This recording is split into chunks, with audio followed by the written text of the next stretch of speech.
আপনি দেখবেন আমাদের দেশে পিসাবের টুপি যেই কালার, মুরিদের টুপি সেই কালার, পিসাবের পাগড়ি যেমন মুরিদের পাগড়ি তেমন, পিসাবের পাঞ্জাবি যেমন মুরিদের পাঞ্জাবিও তেমন। তো এই জিনিসগুলা কি আমি পিসাব থেকে নেব না রাসূলুল্লাহর কাছ থেকে নেব?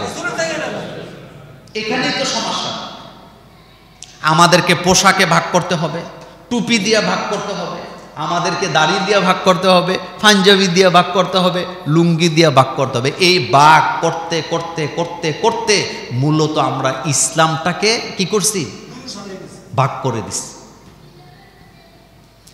আল্লাহ রাব্বুল আলামিন কোরআনুল কারীম বলছেন, ইন্নাল্লাযীনা ফাররাকু দীনাহুম, ও নবী, যারা নিজেদের দিনকে খণ্ড বিখণ্ডিত করে ভাগ করে, তাদের সাথে আপনি মুহাম্মদ সাল্লাল্লাহু আলাইহি ওয়াসাল্লামের কোনো সম্পর্ক নেই। তাদের ব্যাপারটা আপনি আল্লাহর হাতে ছেড়ে দেন। এখানে আল্লাহ কঠিন কথা বলেন, রাসূল, যারা নিজেদের দিনকে কি করে? ভাগ করে, দলে দলে বিভক্ত করে,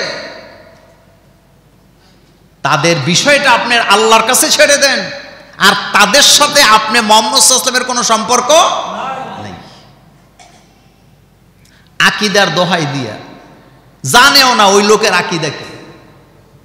আমাদের মূল আকীদা হচ্ছে একটা, বলেন মূল আকীদা কয়টা? সেই আকীদা হচ্ছে আশহাদু আল্লা ইলাহা ইল্লাল্লাহ ওয়া আশহাদু আন্না মুহাম্মাদান আবদুহু ওয়া রাসূলুহু। এটা হচ্ছে মূল আকীদা। রাদাইতু বিল্লাহি রাব্বাও, পড়েন, রাদাইতু বিল্লাহি রাব্বাও ওয়া বিল ইসলামি দীনাও ওয়া বিমুহাম্মাদিন রাসূলা সাল্লাল্লাহু আলাইহি ওয়াসাল্লাম। এর চাইতে বড় আকীদা পৃথিবীতে আর কিছুই নাই। যেই লোকটা বলল রাদাইতু বিল্লাহি রাব্বাও, আমি রব হিসাবে রাজি খুশি আছি, সন্তুষ্ট আছি কার প্রতি?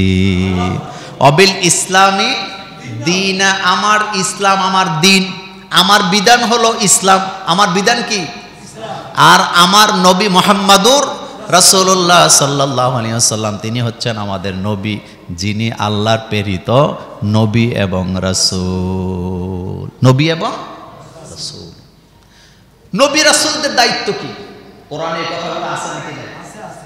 হুয়াল্লাযী আরসালা রাসূলাহু বিল হুদা ওয়া দীনিল হক লিইয়ুযহিরাহু আলাদ দীনি কুল্লি। ও নবী, আপনাকে আমি হেদায়েতের বাণী দিয়া দুনিয়াতে হেদায়েত হিসেবে প্রেরণ করেছি।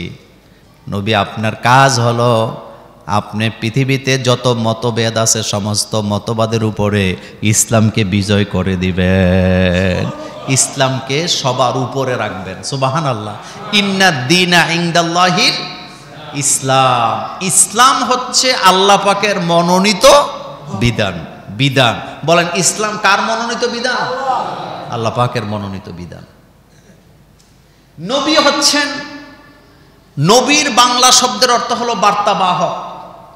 নবী রাসূলের শব্দগুলা বাংলার তরজমা দিয়া সম্পূর্ণরূপে বুঝানো সহজ না। নবী মানে হচ্ছে যিনি সংবাদ বাহক। নাবা শব্দের অর্থ হলো সংবাদ। বলে নাবা শব্দের অর্থ কি? আর নবী শব্দের অর্থ হচ্ছে যিনি সংবাদ বহন করে নিয়ে আসছেন। কার পক্ষ থেকে?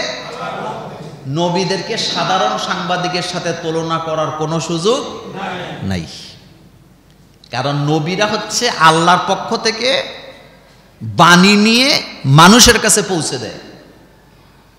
রাসূল মানে হলো যাদের কাছে রিসালাত সহ নবুয়ত এসেছেন, অর্থাৎ যেই নবীদের উপরে কি কিতাব নাজেল হয়েছে। সমস্ত রাসূলরা নবী ছিলেন। মনোযোগ আছে আপনাদের? সমস্ত রাসূলরা কি ছিলেন? নবী ছিলেন, কিন্তু সব নবী রাসূল ছিলেন না। আসমানি কিতাব কয়টা? 104। আসমানি কিতাব কয়টা? 104 খানা। এই 104 খানার ভিতরে নবী কি শুধু 104? আর 104 কিতাব কিন্তু 160 জন নবীর উপরে নাজেল হয় নাই। কোন কোন নবীর উপর একসাথে 40টাও নাজেল হয়েছে। আপনার আমার নবী মুহাম্মদ সাল্লাল্লাহু আলাইহি ওয়াসাল্লামের উপরে কিতাব নাজেল হয়েছে কয়টা? কি নাম? কোরআন। কোরআন। মুসা আলাইহিস সালামের উপরে কিতাব নাজেল হয়েছে কয়টা? একটা। হযরত ঈসা আলাইহিস সালামের উপর কিতাব নাযিল হয়েছে কয়টা? কিন্তু ইব্রাহিম আলাইহিস সালামের উপর একাধিক। সেজন্য সমস্ত রসুলরা নবী ছিলেন, কিন্তু সব নবী কি ছিল না? রসুল ছিল না। কোন কোন নবী আগের নবীর বা রিসালাতের বাণী তারা কি করেছেন? প্রচার করেছেন। কিন্তু নবী নাবা শব্দ দিয়ে থেকেই আসছে। এর বাংলা অর্থ হলো যিনি আল্লাহ পাকের পক্ষ থেকে, তিনি হচ্ছেন বার্তাবাহক, আল্লাহর বার্তা এনে মানুষের কাছে কি করেন? পৌঁছে দেন। আর এই নবীরা আল্লাহর পক্ষ থেকে বাণী পৌঁছাইতে যাইয়া কম বেশি করে নাই। সুবহানাল্লাহ পড়ে। কমও করে নাই, বেশিও করে নাই, বাড়ায়ও নাই, কমায়ও নাই। এই ব্যাপারে অন্যদিন আলোচনা করা যাবে, সেদিকে আমরা গেলাম না। সেজন্য কোনো ব্যক্তি যদি কালিমা পড়ে, নামাজ পড়ে, শাহাদা পড়ে, হজ করে, যাকাত দেয়, রোজা রাখে এবং নিজেকে প্রকাশ্যে কুফর বা কাফের বলে ঘোষণা না দেয়, আপনি তাকে কাফের বলতে পারবেন না। এই ব্যাপারে আলোচনা শেষ। নাম্বার 2, একটা মানুষ যা শুনে তাই বলে বেড়ায়, লোকটা কি সত্যবাদী না মিথ্যাবাদী? এই কথা কি আমি বলছি না রাসূলুল্লাহ বলেছেন? রাসূলুল্লাহ সাল্লাল্লাহু আলাইহি সাল্লাম বলেছেন, তোমাদের মধ্যে ওই ব্যক্তি মিথ্যাবাদী হওয়ার জন্য যথেষ্ট যে যা শোনে তাই কি, মানে শোনা কথা বলে বেড়ায়। এক কথায় শোনা কথা বলে বেড়ায়, ওই লোক কি? মিথ্যাবাদী। 1990 সালের আগে পরের ঘটনা। আমাদের বাংলাদেশে জমিনের আইলে আইলে একটা গাছ জন্মায়, এগুলা আমাদের তিতাস অঞ্চলে বলে মিলিটারির ডাইলা, মিলিটারি গাছ। আপনারা কি বলেন? হ্যাঁ, সাঙ্গামুরা। এগুলোর মধ্যে ফুল হয়, সাদা রঙের ফুল, মনে আছে আপনাদের? আচ্ছা, এই জিনিসগুলা ভালো জ্বালানি হিসাবে ব্যবহার হয়। পাতা যেখানে হয় অসংখ্য ভালোভাবে হয়।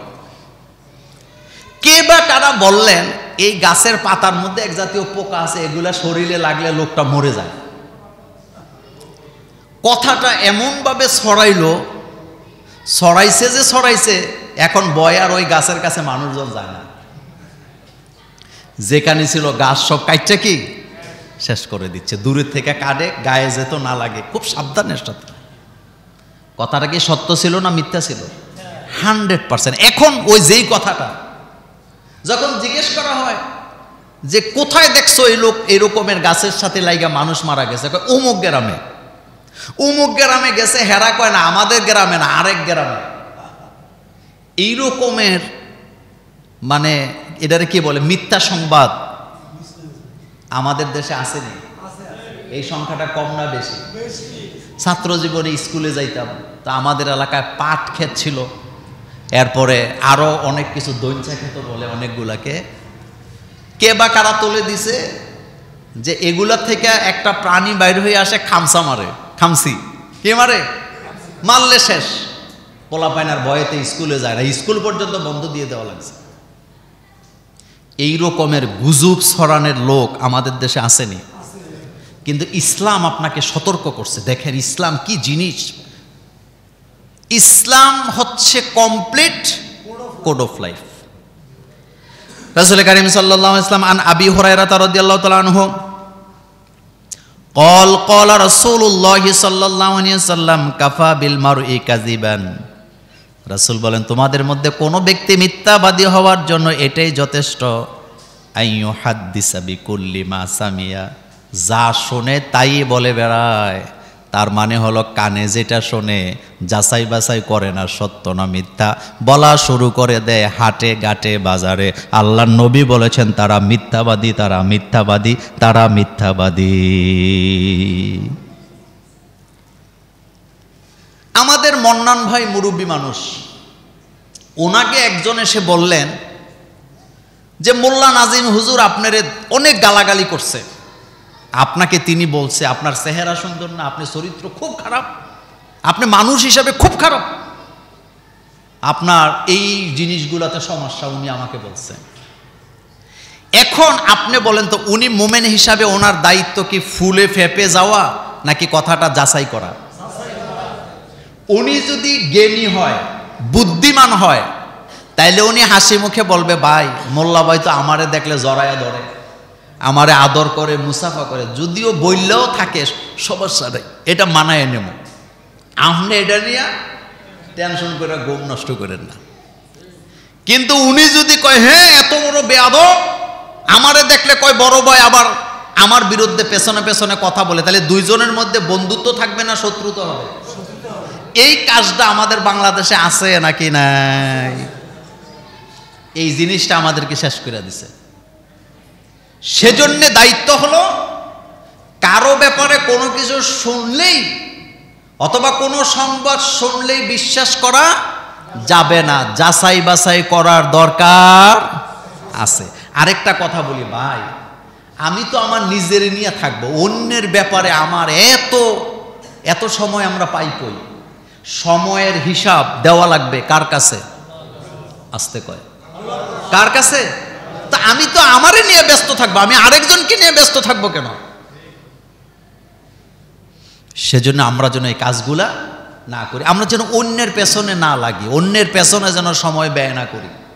হ্যাঁ, পারলে আমি অন্যকে উপদেশ দেব, আল্লাহর পথে ডাকবো, ইসলামী আন্দোলনের দিকে ডাকবো, কোরআনের দিকে ডাকবো, হাদিসের দিকে ডাকবো, রাসূলের সুন্নাহর দিকে ডাকবো। কিন্তু আমি যেন কোনো ব্যক্তির পার্সোনাল লাইফ নিয়ে টানাটানি, আমি পারলে পরামর্শ দেব, ভালোবাসা দিয়ে, দরদ দিয়ে,